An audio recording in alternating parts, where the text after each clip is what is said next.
अजीज दोस्तों, अस्सलाम वालेकुम, नमस्ते, सत श्री अकाल, जय जिनेंद्र, गुड आफ्टरनून। अजीज दोस्तों, जब 17वीं 18वीं 19वीं सदी में जब अंग्रेज़ों का एशिया पे कंट्रोल था, अंग्रेज़ों की कॉलोनीज थी ज़्यादातर कंट्रीज़, और फिर इसके बाद जब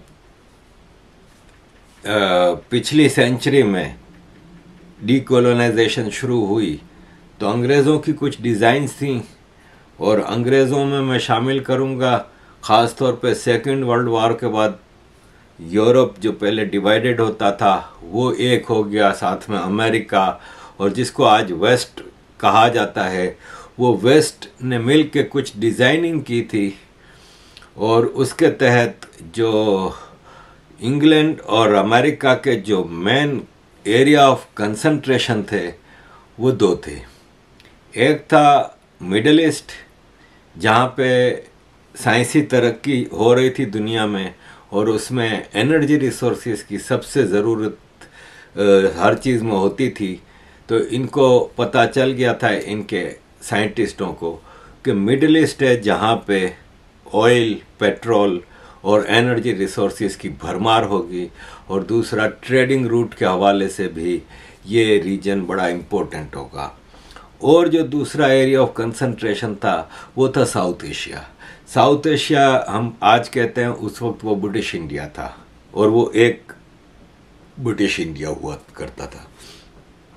वो इसलिए एरिया ऑफ कंसंट्रेशन था यूरोप और अमेरिका के लिए कि ये ज्ञान का सबसे पुराना मरकज़ था। यहाँ पे ज्ञान, रिसोर्सेज, लेबर, स्किल्ड लेबर, हर लिहाज से ये रीजन में, इंडिया में एक पोटेंशियल था दुनिया की सबसे बड़ी पावर बनने का, और उसको वो इनके लिए एक बहुत ज़रूरी एरिया ऑफ कंसंट्रेशन था। तो इसके लिए अंग्रेज़ों का पुराना रूल यानी डिवाइड एंड रूल, अंग्रेज़ों ने एक पुराना प्रिंसिपल बनाया था कि डिवाइड एंड रूल।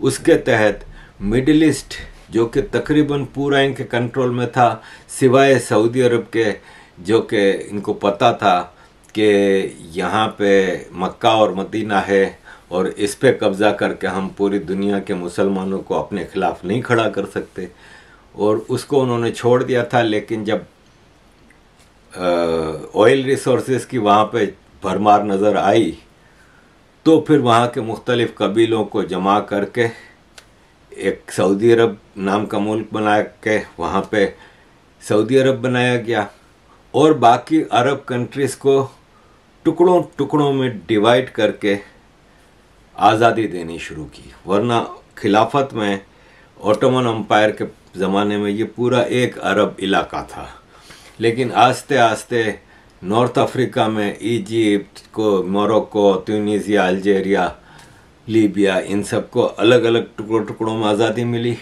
और एशिया में इराक, सीरिया, जॉर्डन, अब वहाँ पे ये अलग अलग करके भी चूँकि एक ही ज़बान थी अरबिक, एक ही कल्चर थी, एक ही हिसाब किताब था, तो इनको ये डर था कि कहीं ये कल को मिल बैठ ना जाएं।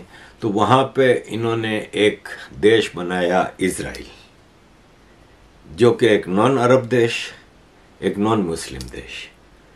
मैं जब हिस्ट्री की स्टडी करता हूँ तो मैं समझता हूँ कि इज़राइल एक जायज़ स्टेट थी, एक ज़रूरी स्टेट थी, इर्रेस्पेक्टिव ऑफ वेस्टर्न पॉलिटिक्स कुछ भी थी। लेकिन बहरहाल वहाँ पे हिस्टोरिकली इज़राइल गवर्नमेंट होती थी।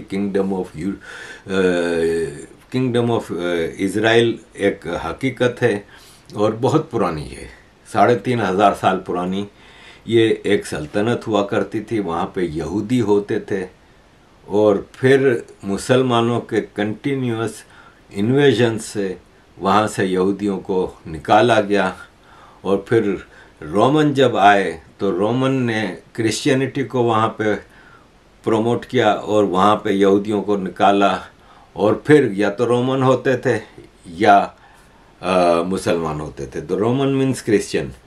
और यूँ करते करते फिर ब्रिटिश एम्पायर के पास जब ये आया तो फिर यहूदियों ने पूरी दुनिया में जो फैले हुए थे, वो ब्रिटिश एम्पायर से रिक्वेस्ट की कि हिस्टोरिकली ये हमारा इलाका था और यहाँ आप जाने से पहले हमें आज़ादी यहाँ पे ये हमारे हवाले करें।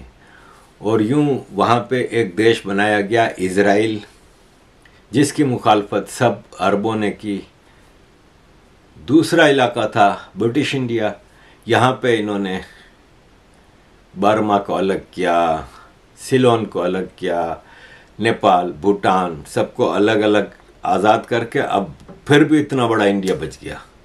अब क्या करें, तो इन्होंने मुस्लिम देश बनाने का वो किया। अब आप ये देखें कि जब अंग्रेज़ एक हिस्टोरिकल यहूदी स्टेट बनाने की बात करता है तो पाकिस्तान उसकी आज तक मुखालफत कर रहा है कि ये गलत है, जबकि यहाँ पे तो हिस्टोरिकली इंडिया था, पाकिस्तान नाम का कोई देश था नहीं, लेकिन अंग्रेज़ यहाँ पे एक मुसलमान देश बनाने की बात करता है तो सब वाह, पूरी दुनिया के मुसलमान देश उसको वेलकम करते हैं, वहाँ पे नहीं करते। अजीज दोस्तों, B.R. अम्बेडकर ने मुसलमानों के बारे में जो कहा है ज़रा सुनिए। B.R. अम्बेडकर ने किताब लिखी है,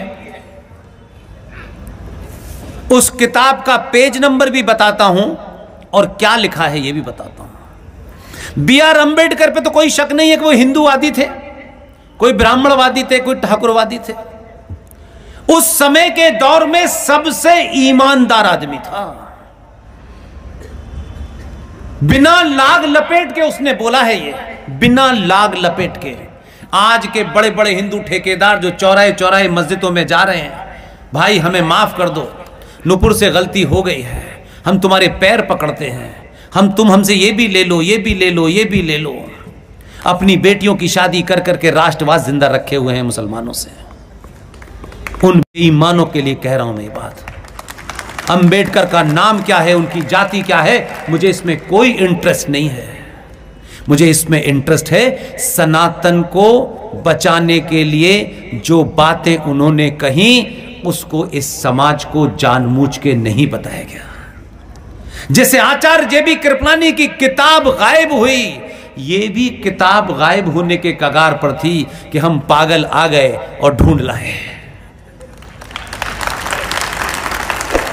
इसलिए मैं अपनी तरफ से कुछ नहीं कह रहा हूं, ये अंबेडकर ने कहा। भारत के सारे मुसलमानों को पाकिस्तान भेज देना चाहिए।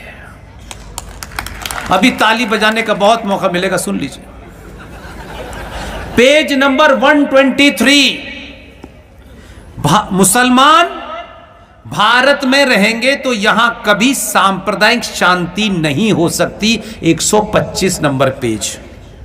मुसलमान भारत के खिलाफ जिहाद छेड़ सकते हैं, पेज नंबर 297। मुसलमान कभी भी हिंदुओं की सरकार स्वीकार नहीं करेंगे, पेज नंबर 303। मुसलमान शरिया कानून को देश के कानून से ऊपर मानते हैं, पेज नंबर 294। बुर्के की वजह से इसकी आजकल ज्यादा चर्चा हो रही है। अंबेडकर का विचार सुनिए, कितना विजनरी आदमी था।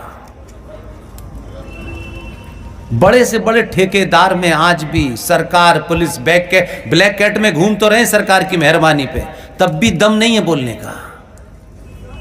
अंबेडकर ने कहा बुर्के की वजह से मुसलमानों में यौन विकृति पैदा होती है, यानी सेक्सुअल डिसऑर्डर के शिकार हैं, पेज नंबर 231। मुसलमान समाज सुधार के प्रबल विरोधी हैं, पेज नंबर 233, 234। और आखिर में उन्होंने कहा मुसलमान देशभक्त नहीं हो सकता, 332। इस किताब को आप खरीद सकते हैं। हमने इतना बवाल खड़ा जरूर कर दिया है हर मंच से चिल्ला चिल्ला करके। हमने कहा कि हो सकता है कि जिसने भी किताब छापी हो, न हमारे पास इतना पैसा है, न हमारे पास वो साधन है, लेकिन इन्हीं मंचों से हमने कहा कि जिसने भी ये रीप्रिंट करेगा कोई, हमें गारंटी है कि लाखों किताब तो वैसे ही बिक जाएगी। ये किताब हिंदुस्तान में मौजूद है, कहीं से भी खरीद सकते हैं। किताब का नाम है पाकिस्तान और पार्टीशन ऑफ इंडिया।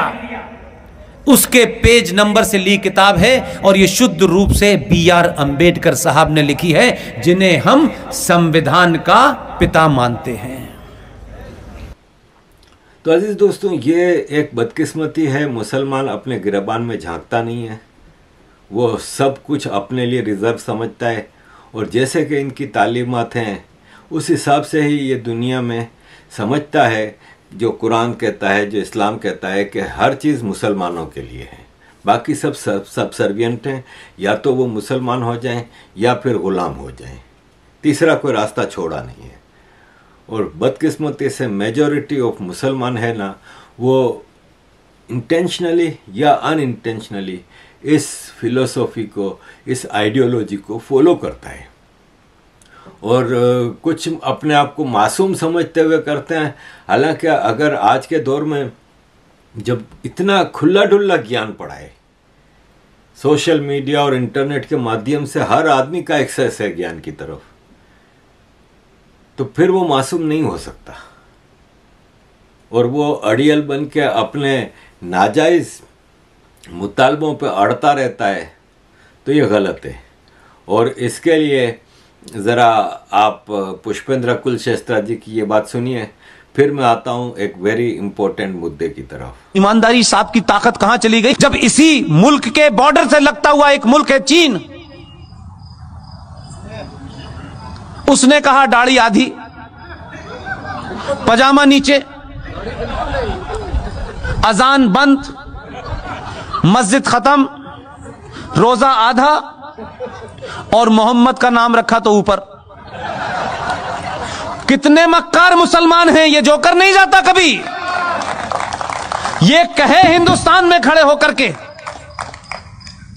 कि ईरान के अंदर, चाइना के अंदर मुसलमानों के साथ बड़ी नाइंसाफी हो रही है, यहां से कहोगे यहीं से उठवा लेगा वो। एक लफ्ज नहीं बोले। आपको जवाब देना आना चाहिए।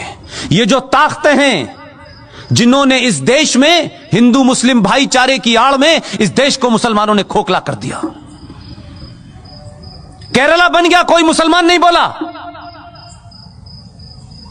एक अखलाक के साथ चंद गुंडों ने, चंद बदमाशों ने, चंद बेवकूफ लोगों ने र्यूमर के चलते या किसी गलत फहमी के चलते या थोड़ी देर के लिए मान ले किसी सही फहमी के चलते भी उसकी हत्या कर दी। इस देश की मेजॉरिटी ने कहा यह गलत है, उसको सजा हुई, वो जेल में है। बेईमान मुसलमानों, मक्कार, कितने बौने और कितने छोटे हो तुमने क्या किया? 5.5 लाख कश्मीरी हिंदू पंडितों को, जहां मुसलमानों का राज था, आपने उनकी पूजा पद्धति के कारण मस्जिदों और कुरान का सहारा लिया। 5.5 लाख कश्मीरी हिंदू पंडितों को अपनी ही धरती से मार के भगा दिया। हिंदुस्तान में एक भी मुसलमान, दाढ़ी वाला और बेदाढ़ी वाला, लिबरल, मॉडर्न, बॉलीवुड से लेकर के आसाम तक एक भी मक्कार मुसलमान नहीं निकला जिसने यह कहा हो कि भारत की धरती के ऊपर यह कैसे हो सकता है, कैसे इन कश्मीरी पंडितों को मारा गया, इनका कसूर क्या था ये बताओ। एक नहीं खड़ा हुआ, चुपचाप हो गए, ये होने दिया। लेकिन बार बार बीच में निकल में आते हमारे साथ बड़ी ज्यादती हो रही है, अभी तो शुरू हुई है। इसलिए मैं बार बार कहता हूं, आप अपने फंडों को क्लियर रखें, किसी गफलत के शिकार ना हो। ये जो इस्लामिक आतंकवाद इस देश में है, जिसे कॉन्स्टिट्यूशनली, सोशली, पॉलिटिकली इस देश में बढ़ावा दिया गया है, ये जो घर वापसी आप कहते हैं, घर वापसी तो होनी चाहिए, लेकिन ये वो घर वाली वापसी जिसमें आप बिजी हो उसमें मैं बिजी नहीं हूं। ये घर वापसी 1947 से होना शुरू हो गई है। अभी 35A 370 गया है, मंदिर वापस आया है। अभी काशी भी लेना है, मथुरा भी लेना है। इसके बाद में यूनिफॉर्म सिविल कोड भी आना है। इसके बाद में एंटी कन्वर्जन भी आना है कि जिनकी किताब ये कहती है कन्वर्ट करो, उनका दिल भर जाए। इस बार इतना कन्वर्ट करेंगे, चिंता मत कीजिएगा। इसलिए आने वाले दिनों में बहुत सारे बिल तैयार हैं। इसलिए मैंने आपसे कहा चुनाव के हार जीत से कोई फर्क नहीं पड़ता है। चुनाव हार जाएं, लेकिन राष्ट्र नहीं हारना चाहिए। आप सब लोगों ने मेरी बातचीत सुनी और आखिर में सिर्फ इतना ही कहता हूं, सनातन के परिवार का हाथ पकड़ लीजिए, दुनिया में किसी के पैर छूने की हिम्मत जरूरत नहीं पड़ेगी। बहुत बहुत शुक्रिया, थैंक यू वेरी मच। अजीज दोस्तों, बात दरअसल यह है कि हम जब बात करते हैं ना मुसलमानों के अत्याचार की, तो ये एक तरफ तो मुसलमान, दूसरी तरफ सिक्युलर और लिबरल कि सारे मुसलमान थोड़ी गलत हैं, सारे मुसलमान थोड़ी एक्सट्रीमिस्ट हैं, सारे मुसलमान तो टेररिस्ट नहीं। लेकिन ये आप जो अब अगली वीडियो मेरी देखेंगे ना, जो मैं लगा रहा हूँ, इसमें ये लेडी आपको बता रही है कि एक अंदाजे के मुताबिक, एक रिसर्च के मुताबिक दुनिया में 15 to 25% मुसलमान जो है ना वो एक्सट्रीमिस्ट है। यानी अगर हम ये मान के चलें कि 2 बिलियन मुसलमान हैं इस दुनिया में, हालांकि नहीं है, लेकिन चले अंदाज़न हम लगा लें कि अगर 2 बिलियन मुसलमान हैं इस दुनिया में, तो 15 to 25% का मतलब ये होता है कि 300 से 500 मिलियन मुसलमान इस दुनिया में एक्सट्रीमिस्ट नज़रियात रखता है। It's dangerous. अगर एक मिसाल है कि 25% मुसलमान अगर एक्सट्रीमिस्ट हैं तो हर चौथा मुसलमान, इट्स रियली डेंजरस। क्योंकि एक्सट्रीमिस्ट जो होता है ना वो वायोलेंस के ज़रिए, हथियार के ज़रिए, टेररिज्म का टूल बना के मेजॉरिटी पे हावी हो जाता है। एक गली में, एक मोहल्ले में, एक इलाके में 5 गुंडे जिनके पास बंदूकें हैं ना, वो पूरे इलाके के 25,000 उस मोहल्ले में अगर लोग रहते हैं ना, उन पे भारी हैं। यही हमने देखा है, भारत में भी देखा, हम पाकिस्तान में भी देखते हैं। एक इलाके में 2-4 गुंडे होते हैं, पूरे इलाके को कंट्रोल करके रखा होता है, वहाँ की पुलिस तक को अपने दबाव में रखा होता है। तो ये एक डेंजरस साइन है। अजीज़ दोस्तों, ये अगली वीडियो जो है, इसमें ये लेडी जो बताती हैं आपको, गौर से सुनने वाली है, हैरान कर देने वाली फिगर्स और पॉइंट्स लाई हैं। थैंक यू वेरी मच अजीज़ दोस्तों for all your support. Keep supporting. Alaikum. Peace to you all. My name is Saba Ahmed. I'm a law student at American University. I am here to ask you a simple question. I know that we portray Islam and all Muslims as bad, but there's 1.8 billion Muslim followers of Islam. We have 8 million plus Muslim Americans in this country, and I don't see them represented here. But my question is, how can we fight an ideological war with weapons? How can we ever end this war? The jihadist ideology that you talk about, it's an ideology. How can you ever win this thing if you don't address it ideologically? Great question. I am so glad you're here, and I am so glad you brought that up because it gives us an opportunity to answer. What I find so amazing is since the beginning of this panel, which we are here about Benghazi attack against our people, not one person mentioned Muslims. We are here against Islam, or we're launching war against Muslims. We are here to discuss how 4 Americans died and what our government is doing. We were not here to bash Muslims. You were the one who brought up the issue about most Muslims, not us. And since you brought it up, allow me to elaborate with my answer. There are 1.2 billion Muslims in the world today. Of course, not all of them are radicals. The majority of them are peaceful people. The radicals are estimated to be between 15 to 25%, according to all intelligence services around the world. That leaves 75% of them peaceful people. But when you look at 15 to 25% of the world Muslim population, you're looking at 180 million to 300 million people dedicated to the destruction of Western civilization. That is as big of the United States. So why should we worry about the radicals, 15 to 25%? Because it is the radicals that kill. Because it is the radicals that behead and massacre. When you look throughout history, when you look at all the lessons of history, most Germans were peaceful. Yet the Nazis drove the agenda. And as a result, 60 million people died.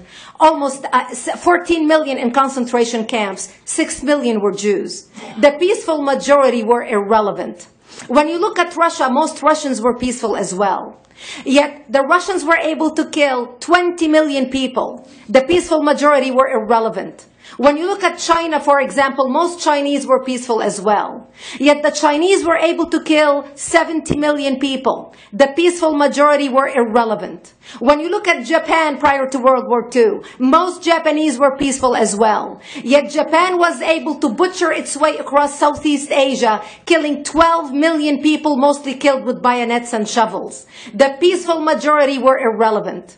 On September 11th in the United States, we had 2.3 million Arab Muslims living in the United States. It took 19 hijackers, 19 radicals to bring America down to its knees, destroy the World Trade Center, attack the Pentagon, and kill almost 3,000 Americans that day. The peaceful majority were irrelevant. So for all our powers of reasons and us talking about moderate and peaceful Muslims, I'm glad you're here. But where are the others speaking out? And since you are the only Muslim representative,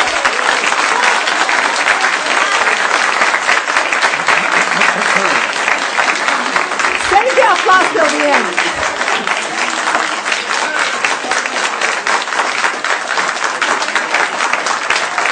Thank you. Thank you. And since you're the only Muslim representative in here, you took the limelight instead of speaking about why our government, and I assume, are you an American? You're an American citizen. So as an American citizen, you sat in this room and instead of standing up and saying a question or asking something about our 4 Americans that died and what our government is doing to correct the problem, you stood there to make a point about peaceful, moderate Muslims. I wish you brought 10 with you to question about how we can hold our government responsible. It is time we take political correctness and throw it in the garbage where it belongs and stop calling it fair.